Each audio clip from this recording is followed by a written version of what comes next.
राम राम जी। आज चर्चा का विषय ये रखेंगे, गर्भाधान संस्कार, संतान और आपका भाग्य। तो सबसे पहले ये जाने कि संतान जो है वो दो लोगों का मेल है। संतान जो है वो स्त्री और पुरुष के मेल से उत्पन्न होती है। तो आपको सर्वप्रथम ये देखना है कि आपकी जो जन्म कुंडली है उसमें क्या पंचम भाव जो संतान का भाव होता है वो ठीक है, दूषित तो नहीं है। स्त्री की कुंडली में भी और पुरुष की कुंडली में भी, दोनों की कुंडली में यह देखना चाहिए। संतान भाव की श्रेष्ठता पर आपको विचार करना चाहिए। क्या आपके भाग्य में अच्छी संतान है? इसके लिए आप अपने किसी निकटतम ज्योतिषी के पास जा सकते हैं अथवा मेरा पारिश्रमिक देते हुए मुझसे भी आप कुंडली दिखवा सकते हैं। सर्वप्रथम आपका भाग्य अच्छा होना चाहिए। यदि भाग्य अच्छा है तभी संतान अच्छी मिलेगी, और संतान भाव भी अच्छा होना चाहिए। अब दूसरी चर्चा करते हैं गर्भाधान संस्कार पर। इसको उल्टा लेके शुरू करते हैं। आप कई बार अंतिम संस्कार में गए होंगे, यानी मृतक संस्कार में। तो जब कोई अंतिम संस्कार है तो प्रथम संस्कार भी होगा, और सनातन धर्म में प्रथम संस्कार है गर्भाधान संस्कार। हमारे यहाँ जितने भी श्रेष्ठ ऋषि और मुनि हुए हैं उन्होंने अच्छी संतान प्राप्ति के लिए सर्वप्रथम तप किया, तपस्या की कि हमें श्रेष्ठ संतान की प्राप्ति हो।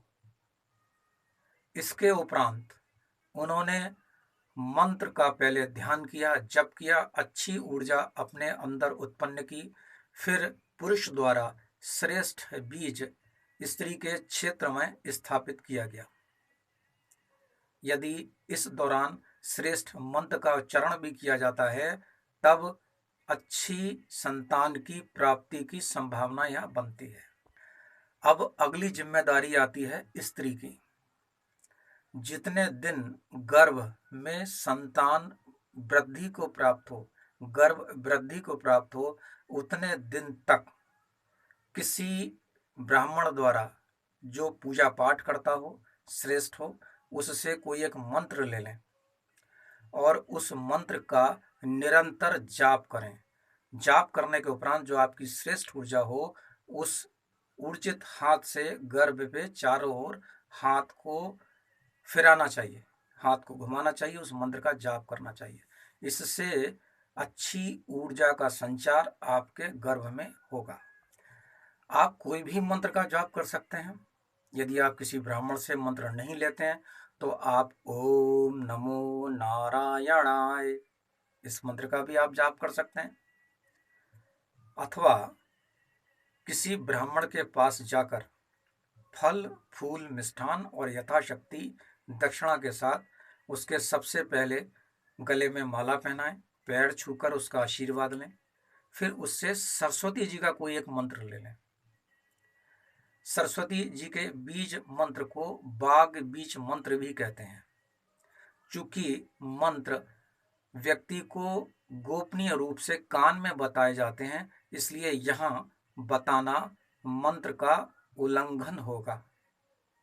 सभी को पता है, सभी ब्राह्मणों को पता होता है कि सरस्वती का मंत्र क्या होता है। तो सरस्वती के बाग बीज मंत्र का यदि आप लगातार जाप करते हैं गर्भ के दौरान, तब क्या होगा? श्रेष्ठ बुद्धि वाली संतान की उत्पत्ति होगी। प्रायः यह देखने में आता है कि संतान की उत्पत्ति के बाद व्यक्ति अच्छे स्कूल में बच्चे का एडमिशन करा देता है और अच्छे ज्ञान की उम्मीद के साथ ये आशा करता है कि बच्चा बहुत अच्छा आगे बढ़ेगा। लेकिन स्कूल में सिर्फ किताबी शिक्षा दी जा सकती है, समझने वाली बुद्धि नहीं दी जा सकती। तो बच्चे में समझने वाली बुद्धि, समझ विकसित करने के लिए आपको गर्भाधान संस्कार के नियमों का पालन करते हुए और जब तक बच्चा गर्भ में रहे तब तक आपको मंत्र जाप करना चाहिए। इससे अच्छी बुद्धि की प्रबल संभावना बनती है, बशर्ते आपकी कुंडली में, जन्म कुंडली में श्रेष्ठ संतान का योग हो। आपका यह कर्तव्य बनता है कि आप अपने संतान को अच्छी बुद्धि वाला बनाएं, और इसके लिए संतान की नियोजन से पूर्व ही, 1 वर्ष पूर्व ही लगातार आपको मंत्र जाप करना चाहिए, और गर्भ के दौरान भी मंत्र जाप करना चाहिए। अब इसके विपरीत एक बात करते हैं।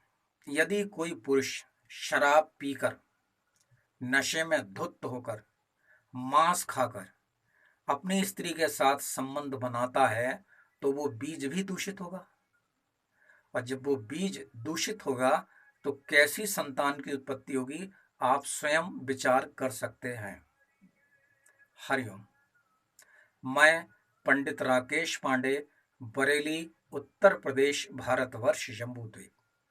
मेरा फ़ोन नंबर है 9837235505।